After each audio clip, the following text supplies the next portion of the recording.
Czech Republic is there. Right.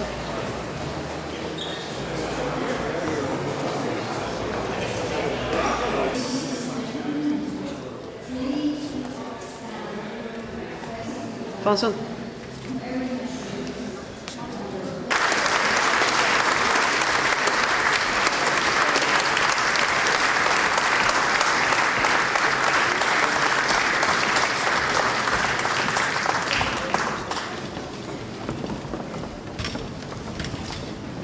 That peaceful vision fulfilled. And so it gives me great pleasure and honour to introduce now to deliver the keynote address, the President of Ireland, Mary McAleese.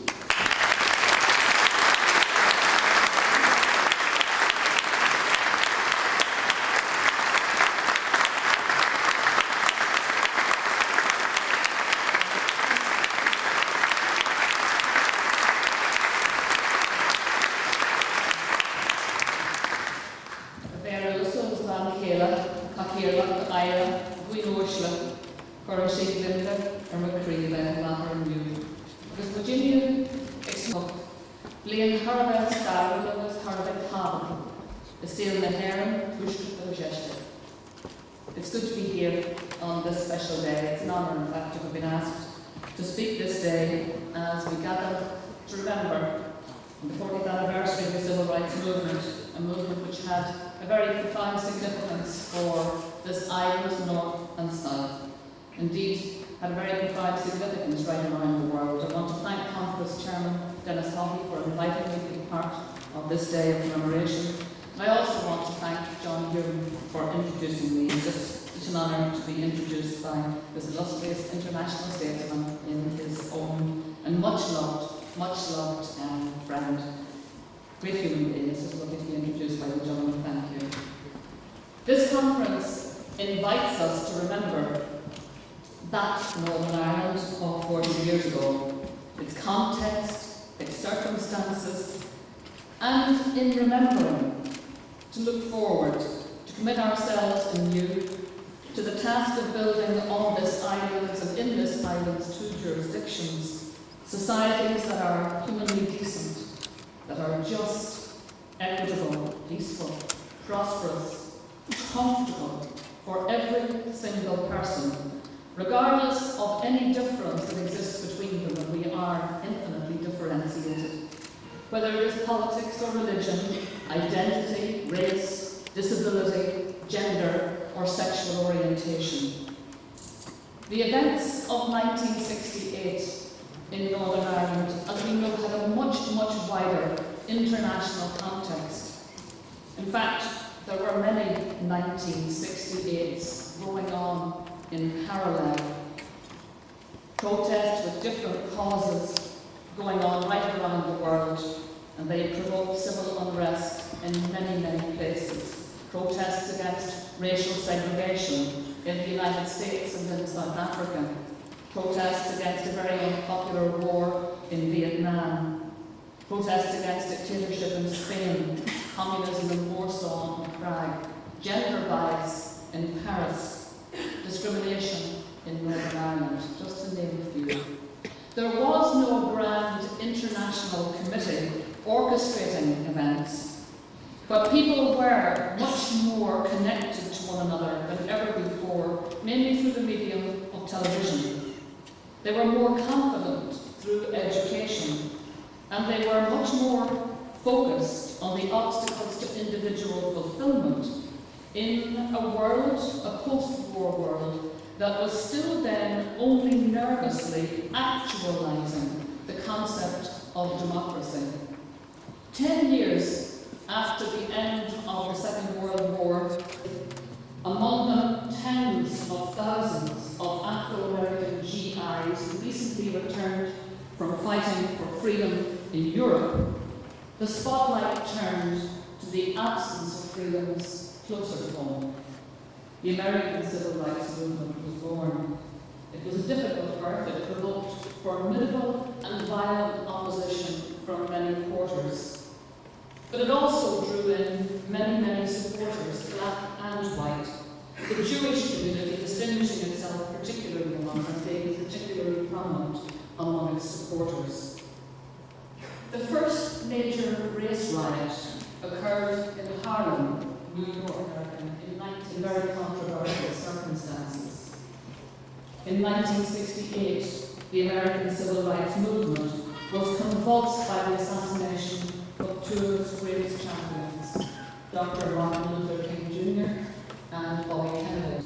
As the Western world seemed to be trying to shake off all those straitjackets of mind and behaviour, of laws and regulations, which stood in the way of that great self-evident truth that all human beings are created equal. Here in Northern Ireland, and here indeed in this city, a small group of men and women began to construct a new narrative of change for their own homeland. For in the memorable words used quite a number of decades later by the then Ulster Unionist leader, now Tory peer, it must be an encouraging thing to encourage those who have started the work. And those who started the work should be encouraged.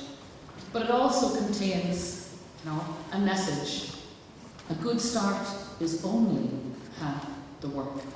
Now the rest is to come, to be done.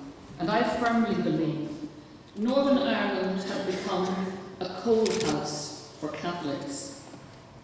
Lord Cameron put it rather more prosaically in his 1969 report to the Northern Ireland government, when he spoke of a rising sense of continuing injustice and grievance among large sections of the Catholic population in Northern Ireland. And non-nationalist in outlook and purpose, there was a frank recognition that this widespread sense of grievance among the Catholic people of Northern Ireland was justified in fact, and called for urgent immediate and operative cause of the demonstrations. The early champions of human rights and of civil rights came from right across the traditional religious and political divide. They believed that only when Northern Ireland, and indeed Ireland, was free from the politics of sectarianism, would its truest and its best potential ever be revealed. They believed in non-violence. They believed in peaceful protest. They believed in the politics of persuasion. They spoke, to quote another laureate Nobel of this city, Seamus Heaney, well, certainly of this county. They spoke from the canton of expectation.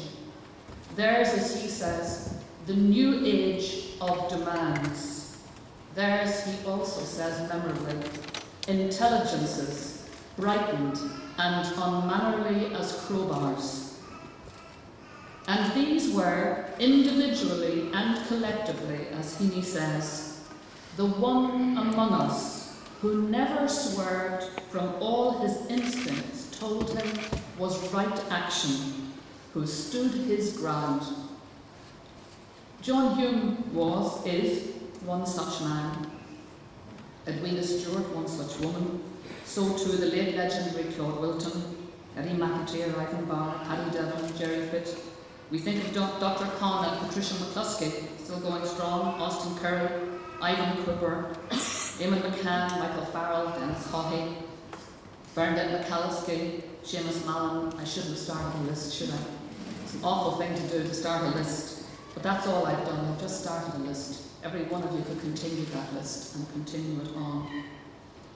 And I hope maybe just in naming those few and starting that list, that we will between us call to memory all those others who set out 40 years ago at enormous personal cost to create a Northern Ireland, and indeed to create an island of Ireland, where every man, woman and child, Protestant and Catholic, Unionist and Nationalist, or indeed none of the above, would share full equality of citizenship, that would be their lived experience.